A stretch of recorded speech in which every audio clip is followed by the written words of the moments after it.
और बात अब करते हैं भोपाल के तुषा केस की। बड़ी खबर यह है कि तुषा डेथ मिस्ट्री में नया मोड़ आ चुका है। पिता ने वकीलों पर सवाल खड़े किए हैं। दरअसल तुषा के जो फादर हैं, उनके पिता ने वकीलों पर सवाल उठाए, आरोपी पक्ष से साठगांठ के आरोप लगाए और कुछ तस्वीरें भी भेजी गई हैं। तो तस्वीरों के साथ शिकायत की गई है। चीफ जस्टिस को शिकायती पत्र सौंपा गया। वकीलों और अधिकारियों की भी जांच की मांग की गई है। भोपाल के तुषा केस में तुषा के पिता ने आरोप लगाया है कि वकीलों की भी आरोपियों के साथ साठगांठ हो सकती है। तुषा केस में गिरीवाला के कार्यकाल में नियुक्त वकीलों पर उठाए सवाल। तो तस्वीरों के साथ शिकायत की गई।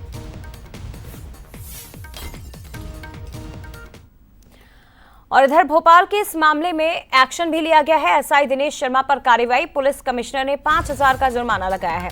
विभागीय स्तर पर भी एक्शन हो सकता है। दिनेश शर्मा पर लापरवाही बरतने के आरोप हैं, क्योंकि वही फांसी में इस्तेमाल लिगेचर बेल्ट को लेकर घूमते रहे।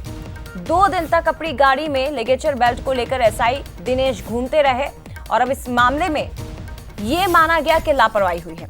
इस घटना के इतने दिन बाद अब जाकर पुलिस को यह होश आया कि लापरवाही हुई है और अब जाकर 5,000 रुपए का महज जुर्माना लगा दिया गया।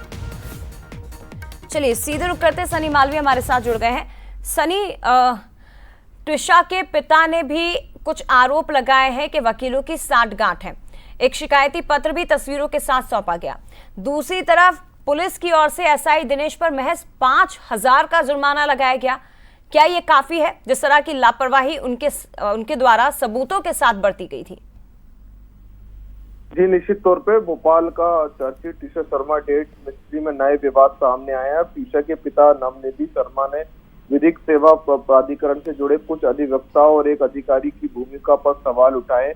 मध्य प्रदेश के विधिक सेवा प्राधिकरण और हाईकोर्ट की शिकायत भेजी और शिकायत में आरोपी पक्ष और कथित संबंधों की जांच की मांग की है। वहीं मामले में जांच में लापरवाही को लेकर पुलिस कमिश्नर ने संजय कुमार ने एसआई दिनेश शर्मा पर 5,000 रुपए का अर्थदंड लगाया। जांच में ये भी सामने आया कि आत्महत्या में इस्तेमाल लिगेचर बेल्ट और अन्य साक्ष्यों की जब्ती और अभिरक्षा प्रक्रिया में गंभीर त्रुटियां पाई गई थी और लापरवाही बरती गई थी। साक्ष्यों की सुरक्षा और जांच की पारदर्शिता पर उठे सवालों के बाद ये प्रशासनिक स्तर पर बड़ी कार्रवाई की गई है। फिलहाल शिकायत और जांच से जुड़े अन्य सभी पहलुओं पर भी संबंधित एजेंसी की कार्रवाई का इंतजार किया जा रहा है। इस मामले में लगातार जो सीबीआई की जांच है वो लगातार जारी है। कल भी जो है संबंधित जो डॉक्टर है उनको भी तलब किया गया था, उनसे भी पूछताछ की जा रही है और अन्य पहलुओं पर जो है जांच की जा रही है। जी, बहुत धन्यवाद आपका सनी, तमाम जानकारी हम तक पहुंचाने के लिए। इधर बलराम